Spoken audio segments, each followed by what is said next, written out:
தெய்வ சத்தம் நிகழ்ச்சிக்கு அன்புடன் வரவேற்கிறோம். இப்பொழுதும் சகோதரர் டேனியல் ராஜதுரை அவர்களின் தெய்வ செய்தியினை கேட்டு ஜெபித்து அற்புதங்களையும் ஆசீர்வாதங்களையும் பெற்றுக்கொள்ள அழைக்கிறோம். இயேசு கிறிஸ்துவின் இனிய நாமத்தினாலே உங்கள் அனைவருக்கும் என்னுடைய அன்பான வாழ்த்துக்களை தெரிவிக்கிறேன். உங்களை வரவேற்கிறேன். அன்பானவர்களே, லூக்கா எழுதின சுவிசேஷம் 19ஆம் அதிகாரம் 10ஆம் வசனத்தில் இயேசு கிறிஸ்து இந்த உலகத்துக்குள்ளே ஏன் வந்தார், ஏன் பிறந்தார் அப்படிங்கிறத அவரே சொல்லுகிற ஒரு வார்த்தையாக எழுதப்பட்டிருக்கிறத பார்க்க முடிகிறது. இழந்து போனதை தேடவும் ரட்சிக்கவுமே மனுஷகுமாரன் வந்திருக்கிறார் என்று சொல்லி எழுதப்பட்டிருக்குது. கர்த்தரை விட்டு, அவருடைய பிரசன்னத்தை விட்டு ரொம்ப தூரம் விலகி விலகி விலகி விலகி போனவங்களை திரும்பமாக ஒரு புதிய உயிர்மீட்சிக்குள்ளே கொண்டு வருவதற்கும் ரட்சிக்கவுமே மனுஷகுமாரன் வந்திருக்கிறான்னு சொல்லுகிற பாதையில் ரட்சிக்க அப்படின்னு சொன்னால் ஆன்மீக வாழ்க்கையில் அழிவுக்கு நேராய் தள்ளப்படும்படியாய் இருக்கிற ஏதுக்களை அகற்றி போட்டு ஒரு புது ஜீவனை கொடுக்கும்படியா ஆன்மீக வாழ்க்கையில் அவனை பரலோக ராஜ்யத்திற்கு நேராக ஆயத்தப்படுத்தும்படியாய் இந்த உலகத்துக்குள்ளே மனுஷனோடு கூட உலாவி வரும்படியாய் கடந்து வந்தேன் என்று சொல்லி இயேசு கிறிஸ்துவை சொல்லுகிறதை பார்க்க முடிகிறது. எனக்கு அன்பான சகோதரனே, சகோதரியே, இந்த இழந்து போனதை தேடவும் என்று சொல்லுகிற போது ஒரு இளம் மகனை குறித்த சிந்தனை என்னுடைய உள்ளத்தில் எழுகிறதை பார்க்க முடிகிறது. அவன் தகப்பட்ட போகிறான். உங்களுக்கு இருக்கிற ஆஸ்திகள் அந்தஸ்துகள் எல்லாத்தையும் பிரித்து என்னுடைய பாகத்தை எனக்கு கையில் கொடுங்க, நான் பிழைச்சிக்கிடுவேன் அப்படின்னு சொல்லிட்டு தைரியமாக கேட்குறான். சொந்த மகன் கேட்குறான். என்ன செய்கிறது? வேண்டாம்ப்பா, நீ தனியாக உன்னால் உன் லைஃப்பை கொண்டு போக முடியாது அப்படின்னு சொல்லி எவ்வளவோ ஆலோசனை கொடுத்தாலும் அந்த மகன் ஏற்றுக்கொள்ளலை. ஏன்னா அவனுக்குள்ளே இருக்கிற சிந்தனையெல்லாம் அவருடைய தீய சக்திகள், அவனுக்குள்ளே இருக்கிற தீய நண்பர்கள் மூலமாக வந்த அந்த தீய வார்த்தைகள் அவனை மோல்டு பண்ணி இருக்கிறபடினால தகப்பனுடைய சொல்லுக்கு அவன் கீழ்ப்படியாதபடிக்கு சொத்துக்களை எல்லாம் பிரித்து கொண்டு அவன் கெட்ட நண்பர்களோடு கூட தூர தேசத்துக்கு புறப்பட்டு செல்கிறான். ஆனால் நடந்தது என்ன? கொஞ்சம் கொஞ்சமாக அவன் கையில் இருந்த ஆஸ்திகள் அந்தஸ்துகள் பணம் எல்லாம் செலவழிந்து போகுது. இந்த இடத்துல ஒரு சிறிய காரியத்தை சொல்ல விரும்புகிறேன். நல்ல ஆஸ்திகள் அந்தஸ்துகள் பணம் புகழ் இருக்கிற வரைக்கும் சொந்த பந்தங்களெல்லாம் வந்து உறவு கொண்டாடிக்கிட்டு இருப்பாங்க. தன்னை விட்டுட்டு தூரமாக போனவர்கள்லாம் கிட்ட வந்து நான் உனக்கு உறவுள்ள மகன் மகள் சொந்தக்காரன் இல்லையா, உறவு கொண்டாடிட்டு வருவாங்க. அவங்ககிட்ட என்ன கிடைக்கும், எதை பிடுங்கிட்டு போகலாம், எதை பெற்றுக்கொள்ள முடியும் அப்படின்னு சொல்லி அவனுடைய பணம் பொருள் ஆஸ்திகள் அந்தஸ்துகள் எல்லாத்துக்காகவும் நெருக்கமாக இருந்து கொண்டு இருக்கிற ஜனங்கள் இந்த உலகத்தில் ஏராளம். பதவி இருக்கிற வரைக்கும் தான் உறவுகள் இல்லையா. ஆனால் பதவி போயிட்டுன்னா நீ யாரோ நான் யாரோ. உன்னுடைய கோடிகள் உன்னுடைய கரத்தில் பணமாக புரண்டு வருகிற வரைக்கும் தான் உறவுகள் இல்லையா. நீ தரித்திரனாயிட்ட அப்படின்னு சொன்னால் உன்னை விட்டு எல்லாரும் அப்படியே விலகி கடந்து போயிடுவாங்க. ஒரு நாள் இந்த மகன், இளைய மகன் எல்லாவற்றையும் இழந்து விட்ட பிறகு கடைசியில் அவன் பன்றி மேய்க்கிற பணியை செய்யும்படியாக நியமிக்கப்படுகிறான். அதன் மூலமாகவாவது தன்னுடைய வாழ்க்கையை கொண்டு போயிடலான்னு சொல்லி அவன் அந்த நிலைமைக்கு அவன் புறந்தள்ளப்படுகிறான். ஆனால் கடைசியாக ஒரு நாள் நிகழ்ந்த காரியம் என்ன? பசி, கொடுமையான பசி. இந்த பன்றிகள் திங்கிற தவிட்டையாவது தின்று நம்முடைய பசி ஆற்றிக்கலாமே அப்படின்னு சொல்லி அவன் பன்றிகளுக்கு கொடுக்குற அந்த தவிட்டை திங்க போகிறான். பண்ணையார் பார்க்குறாரு, அடி பிச்சு விடுவேன் அப்படின்னு சொல்லி அந்த தவிட்டை கூட அவன் சாப்பிட முடியாதபடி அவனை துரத்தி விடுகிறதை பார்க்க முடிகிறது. அந்த நிலைமையில் தான் அந்த இளைய மகன் தன்னுடைய தகப்பன் வீட்டை நோக்கி பார்க்கிறான். வசனம் என்ன சொல்லுது தெரியுமா? அவனுடைய புத்தி தெளிந்த பொழுது தன்னுடைய தகப்பன் வீட்டை நோக்கி பார்க்கிறான் என்று சொல்லி எழுதப்பட்டிருக்கு. புத்தி தெளிந்த பொழுது. எனக்கு அன்பான சகோதரனே, சகோதரியே, எனக்கு அன்பான வாலிபத் தம்பி, வாலிபத் தங்கச்சி, உன்னுடைய புத்தி இன்னைக்கு எதன் மீது இருந்து கொண்டிருக்குது? உன்னுடைய பட்டங்கள், பதவிகள், பணம், பொருள், ஆஸ்திகள் மீது இருந்து கொண்டிருக்குதா? அது எல்லாம் ஒரு நாள் உன்னை விட்டு கடந்து போய்விடும். ஆனால் உன்னுடைய மனசில் இருக்கிற நிம்மதி, சமாதானம், கர்த்தர் தருகிற ஆசீர்வாதங்களுடைய நிறைவு, அது உனக்குள்ளே இருக்குன்னு சொன்னால் அது ஒரு நாள் உன்னை கைவிடாது. கர்த்தரே ஐஸ்வர்யத்தை தருகிறவர். கர்த்தர் தருகிற ஐஸ்வர்யத்தோடு கூட வேதனையை கூட்டார் என்று சொல்லி வேதம் நமக்கு கற்றுக் கொடுக்கிறது இல்லையா? கர்த்தர் ஐஸ்வர்யத்தை தருகிறான்னு சொன்னால் அதோட வேதனை இருக்காது. ஆனால் கர்த்தர் தராத ஐஸ்வர்யத்தை நீ கொள்ளையடித்து சம்பாதிச்சு சேர்த்து குவித்து வைப்பாய் என்று சொன்னால் அது உனக்கு வேதனையாகத்தான் இருந்து கொண்டு இருக்கும்.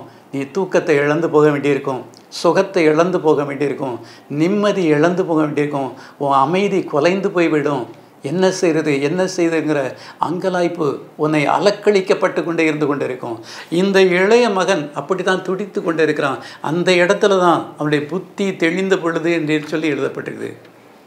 அந்த புத்தி இன்றைக்கு உனக்கு தெளிவு பெறணும் அப்படின்னு சொன்னால் உனக்கு தேவை இயேசு என்னும் நபர், இயேசு என்னும் பெயர், இயேசு கிறிஸ்துவுடைய வார்த்தைகள், இயேசு கிறிஸ்துவுடைய வார்த்தையில் இருக்கிற வல்லமை உனக்குள் பிரவேசிப்பதற்கு நீ இடம் கொடுப்பாய் என்று சொன்னால் உன்னுடைய புத்தி தெளிந்து நீ ராஜா வீட்டு பிள்ளையாக திரும்பவுமாக கர்த்தருடைய மகனாக மகளாக நீ காணப்பட முடியும் என்பதுதான் வேதம் நமக்கு கற்றுக் கொடுக்கிற அருமையான ஒரு காரியம். இந்த உலக வாழ்க்கையை விட்டு கடந்து செல்கிற போது நித்திய ஜீவனை பெற்றுக்கொள்ளத்தக்கதாக ஒரு புது வாழ்க்கையை நமக்கு தருகிற வார்த்தைகளாக வேதம் நமக்கு நிறைவாக கொடுத்திருக்கிறதை பார்க்க முடிகிறது.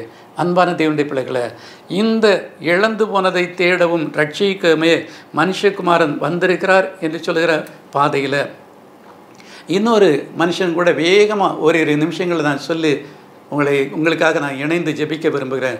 லூக்காவின் சுவிசேஷம் 19ஆம் அதிகாரம் 2ஆம் வசனத்தில் ஆயக்காரனுக்கு தலைவனும் ஐஸ்வர்யமாய் இருந்த சகையு என்னப்பட்ட ஒரு மனுஷன் என்று சொல்லி எழுதப்பட்டிருக்குது.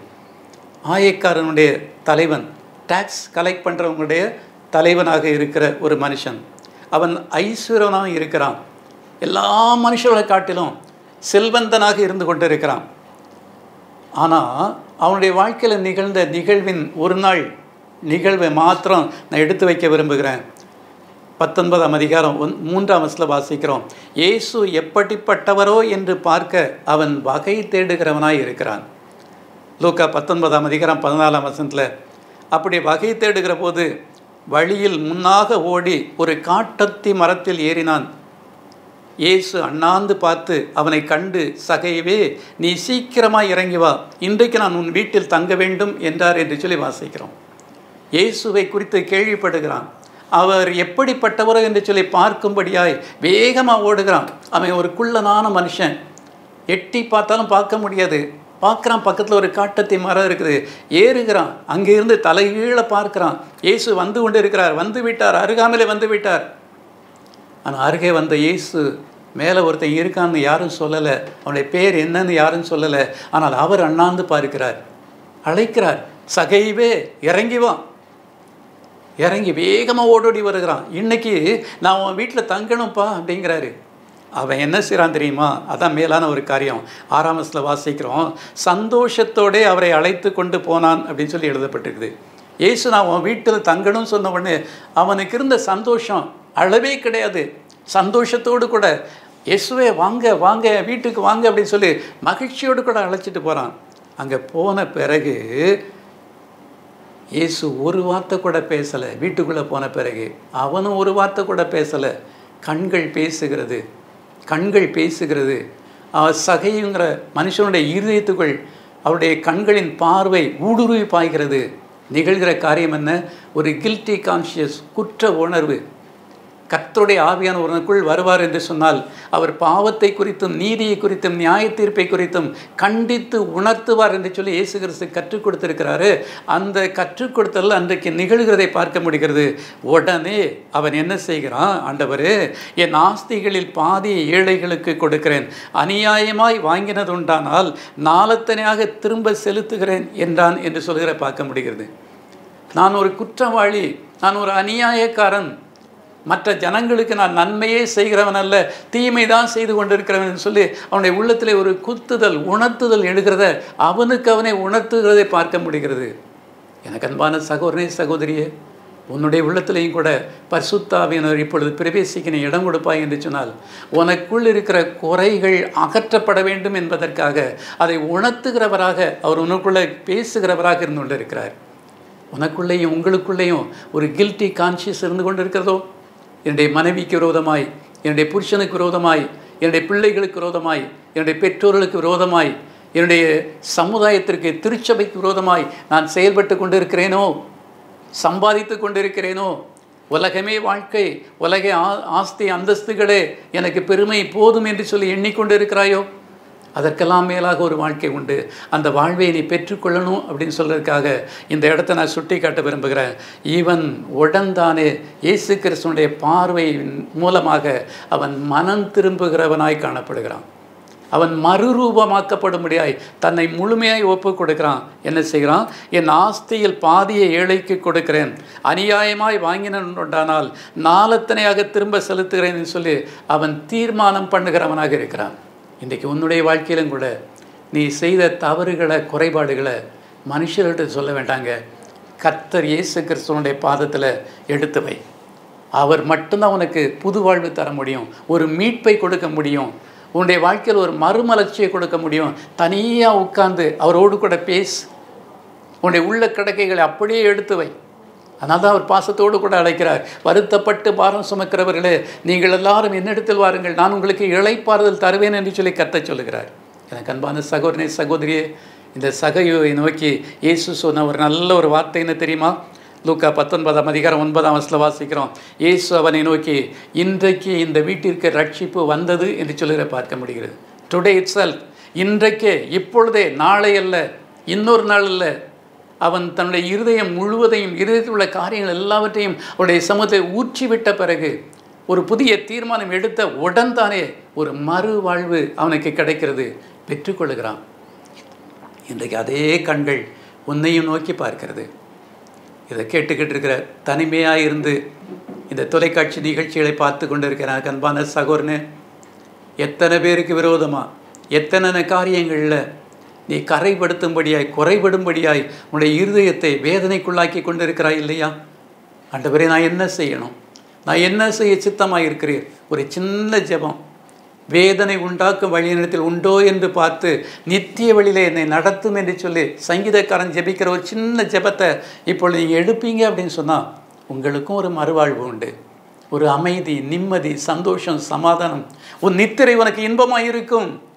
பெற்றுக்கொள், பெற்றுக்கொள். உங்களோடு கூட உங்களுக்காக நான் இணைந்து ஜெபிக்க விரும்புகிறேன். நன்றி இயேசு சுவாமி, இந்த சிறிய ஜெப வேளையிலும் கூட கர்த்தாவே, அன்றைக்கு இந்த வீட்டிற்கு ரட்சிப்பு வந்தது என்று சொல்லி அந்த சகைவனுடைய வாழ்க்கையை கர்த்தாவே மறுரூபமாக்கினீரே, அதற்காக நன்றி செலுத்துகிறேன்.